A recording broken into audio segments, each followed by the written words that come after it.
রপ্তানি বন্ধের জন্য না, রপ্তানি বন্ধুত্বের দায়িত্ব আমার না। ওরা বলছে দুর্গাপূজাকে কেন্দ্র করে তারা বিশেষ যে অনুরোধ পেয়েছে সেই অনুযায়ী যদি তারা করে থাকে সেটা তো আমি জোর করে কিছু করতে পারবো না। যদি দাম বাড়ে সেই দাম বাড়ার ব্যাপারে অবশ্যই আমাদেরকে ব্যবস্থা নিতে হবে। বাংলাদেশের বাজারে 350 গ্রাম ওজনের ইলিশ 700 টাকা কেজি, আর গতকালকে আমি কলকাতায় খবর দিয়েছি সেখানে 2800 টাকা রুপিতে 2860 টাকা রুপিতে কেজি বিক্রি হচ্ছে ইলিশ। এই পর্যায়ে বাংলাদেশের মানুষ ভর মৌসুমে ইলিশ খেতে পারছে না। আপনি বলছিলেন আমজনতার পাতে ইলিশ দিতে চাই, আমরা শ্রদ্ধা জানিয়ে বলছি যে বাংলাদেশের ইলিশ আপনারা রপ্তানি করবেন কি না। আচ্ছা, দামের ব্যাপারটা আমরা প্রতিনিয়তই আসলে মনিটর করছি, এমনকি মজুদ হয় কিনা, আহরণ কেমন হচ্ছে, এগুলো আমরা দেখছি। এখন দেখেন, একটা সরকার যখন নাকি এক একটা মন্ত্রণালয় থেকে বিভিন্ন কারণে তারা সেই মন্ত্রণালয়ের সিদ্ধান্ত নিতেই পারে, সেটার জন্য আমাদের কাজে যদি আমরা কোনো অবহেলা করে থাকি বা আমাদের কাজের জন্য যদি দেশের কোনো ক্ষতি হয় বা জনগণ না পায়, সেটার দায়িত্ব নেব আমরা অবশ্যই। এই রপ্তানি বন্ধে আপনাদের পক্ষ থেকে কোনো ব্যবস্থা নেবেন কিনা? মানে রপ্তানি বন্ধের জন্য না, রপ্তানি বন্ধুত্বের দায়িত্ব আমার না, বুঝছেন? আমি আহ্বান জানাতে পারি কিন্তু আমি বন্ধ করতে পারি না। আমি আগে জানিয়ে ফেলেছি যা, কিন্তু এখন ওরা বলছে দুর্গাপূজাকে কেন্দ্র করে তারা বিশেষ যে অনুরোধ পেয়েছে সেই অনুযায়ী যদি তারা করে থাকে সেটা তো আমি জোর করে কিছু করতে পারবো না।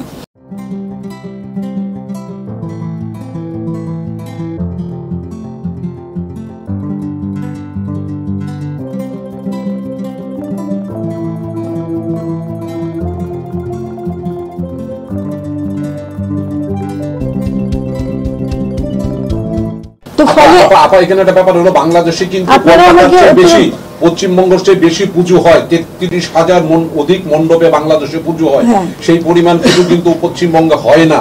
অথচ বাংলাদেশে কেজি আপনারা বাণিজ্য মন্ত্রণালয়কে গিয়ে বলেন, দয়া করে আপনার বাণিজ্য মন্ত্রণালয়ের সাথে কথা বলেন।